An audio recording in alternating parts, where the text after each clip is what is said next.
तर नमस्कार मित्रांनो, आजच्या भागामध्ये जे बलमा असतात आणि ते सर्वजण सत्याचा जो आरोपी आहे, म्हणजे सत्याला ज्या व्यक्तीनं गुंतवलं आहे त्याला शोधण्याचा प्रयत्न करत असतात. इकडं जी मुकादमाची बायको असते ती कारमध्ये बसते. तेवढ्यात त्याला एक शूटर दिसतो. शूटर दिसल्यानंतर शूटर त्यांच्यावर लक्ष ठेवून असतो. शूटरला मुकादमाची बायको गाडीमध्ये घेते आणि एका ठिकाणी सोडायला जाते. तेवढ्यात त्यांचा पिछा करत करत बलमा आणि बलमाचे पोरं पण आलेले असतात. तर जे बलवंती असतात ते त्या गुंडाचा पिछा करत करत एका ठिकाणी येत असतात. त्या गुंडाला थोडीशी भनक लागते. त्यानंतर त्या गुंडाचा पिछा करत असताना तो गुंड तिथून पळतो. त्याला समजतं की आपला कोणतरी पिछा करत आहे. मुकादमाची बायको त्याला सोडून तिथून निघून गेलेली असते. त्यानंतर तेवढ्यात जी वाघमारे असतात आणि ज्या भारती मावशी असतात आणि एक हवालदार असे तिघंजणं तिथं येतात गावामध्ये साताऱ्यामध्ये. आल्यानंतर ते सगळे दुकानाचे CCTV चेक करत असतात. त्यांना तिथं त्या गुंडाचा फोटो सापडतो. सापडल्यानंतर CCTV फुटेजमध्ये तो फोटो काढतात. काढल्यानंतर ते रणविजय साहेबाला पाठवून देतात. रणविजय बोलतात की तुम्ही याला लवकरात लवकर शोधा आणि हे बघा तू खूप मोठी कामगिरी केली आहे मंजू. त्यामुळं तुला तुझी ही चांगली गोष्ट आहे सत्यासाठी. त्यानंतर मंजू असते, मी त्या व्यक्तीला शोधते सर. त्यानंतर बलमाचा फोन येतो मंजूला. मंजूला बलमा सांगतो की मी अशा-अशा ठिकाणी आलो आणि एक व्यक्तीचा मी पिछा करतोय. त्यानंतर मंजू बोलते, मला तू लवकरात लवकर लोकेशन पाठव. त्यानंतर जो बलमा असतो लोकेशन पाठवतो. मंजू त्या लोकेशनच्या दिशेने चाललेली असते आणि बलमा पण त्या व्यक्तीच्या मागं पळत असतो. तेवढ्यात तिथं मंजू पण पोहोचते त्या लोकेशनवर आणि पोहोचल्यानंतर जो शूटर असतो तो बंदूक काढतो आणि बलमावर ताणतो आणि गोळी मारायला लागतो. तेवढ्यात तिथं जी मंजू असते ती येते. आल्यानंतर ती त्या बंदुकीवर आपलं काहीतरी मारते. त्यामुळे ती बंदूक खाली पडते. खाली पडल्यानंतर मंजू आणि बलमा त्याला धरतात.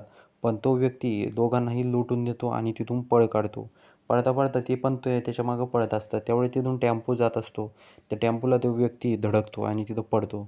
त्यानंतर त्या व्यक्तीला मंजू बोलते, "याला लवकरात लवकर वाचवणं आपलं काम आहे." त्यानंतर मंजू बघते हा जिवंत आहे का काय झालं त्यानंतर तो व्यक्ती जिवंत असतो. त्याचा श्वास चालू असतो. ती मंजू बालमाला सांगते की हे बघ बालमा याला वाचवणं आपलं खूप मोठं कर्तव्य आहे. तरच सत्य वाचेल. नाहीतर खूप अवघड होईल. त्यामुळे तू लवकरात लवकर आहे ना याला दवाखान्यात घेऊन जा. त्यानंतर बलमा दवाखान्यात घेऊन जातो आणि त्यानंतर सर्वजण पोलीस स्टेशनला विचारतात. त्यानंतर रणविजय विचारतात की काय झालं आहे केसचं? कुठपर्यंत आली आपली आपली केस? आणि हे बघा लवकरात लवकर रिझल्ट पाहिजे. काय काय लीड मिळाली मुकादमाच्या केसची? त्यानंतर मंजू बोलते, "सर मला लीड मिळाली आहे आणि तो व्यक्ती जो आहे ना तो गाडीला धडकून आम्ही त्याला हॉस्पिटलला सुरक्षित ठिकाणी ठेवलं आहे." त्यानंतर रणविजय बोलतात, "गुड जॉब मंजू. ही चांगली गोष्ट आहे." त्यानंतर सर्वजण कौतुक करतात. पण मंजू बोलते की सत्य जोपर्यंत जेलमधून सुटत नाही तोपर्यंत चांगलं नाही आहे सर. त्यानंतर दुसरीकडं जो सत्य असतो तो बोलतो, वाघमारे मी सगळं ऐकलं आहे.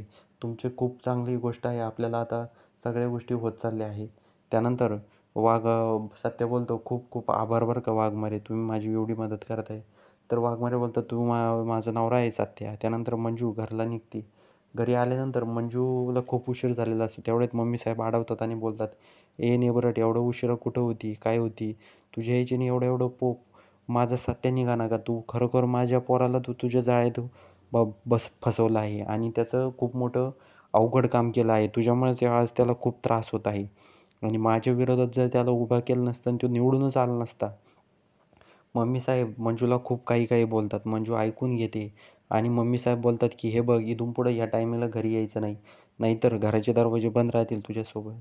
त्यानंतर मंजू वरून खाली येते. खाली आल्यानंतर ती जेवायसाठी काही आहे का बघते. पण काहीच नसतं जेवायसाठी. मग जी मंजू असते ती बोलते, "सत्य जेवला असेल का नाही काय माहिती." त्यानंतर ती पाणी पिते आणि तिथून निघायला लागते. तेवढ्यात तिथे चित्रकार येतात आणि बोलतात, "काय गं मंजू, जेवण केलं का नाही?" त्यानंतर मंजू बोलते, "हो पप्पा." त्यानंतर जी मंजू असते ती बोलते, "मी जाते झोपायला." तर जे चित्रकार असतात ते बोलतात, "हे बघ मंजू, तू माझी मुलगी आहे आणि तू जेवली का नाही, तू आली का नाही याची मला काळजी आहे. त्यामुळं तू जेवल्याशिवाय काही करायचं नाही आणि इथल्या लोकांचा मनोर घेऊ नको तू. मी आहे तुझ्यासोबत." त्यानंतर जे चित्रकार असतात स्वतः मंजूसाठी खाण्यासाठी बनवतात आणि बनवल्यानंतर मंजूला स्वतःच्या हाताने घास भरवायला लागतात. मंजूला आपल्या वडिलांची आठवण येते. तिच्या डोळ्यामध्ये पाणी आलेलं असतं. त्यानंतर मंजू बोलते, "खरंच तुम्ही माझे वडीलच आहात."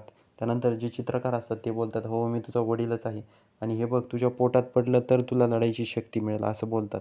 त्यानंतर दुसरीकडं जो सत्य असतो त्याची केसची इन्व्हेस्टिगेशन दुसऱ्या ऑफिसरकडे दिली जाते. तो ऑफिसर पोलीस स्टेशनला येतो आणि सत्याची तपास करायला लागतो आणि सत्याला ला मारायला लागतो, सत्याच्या कानफडीत देतो. वाघमारे त्यांना बघून खूप घाबरतात. आता येणाऱ्या भागामध्ये काय इंटरेस्टिंग घडतंय हे बघण्यासाठी चॅनलवर नवीन आला असाल तर सर्वात आधी चॅनलला सबस्क्राईब करायला विसरू नका.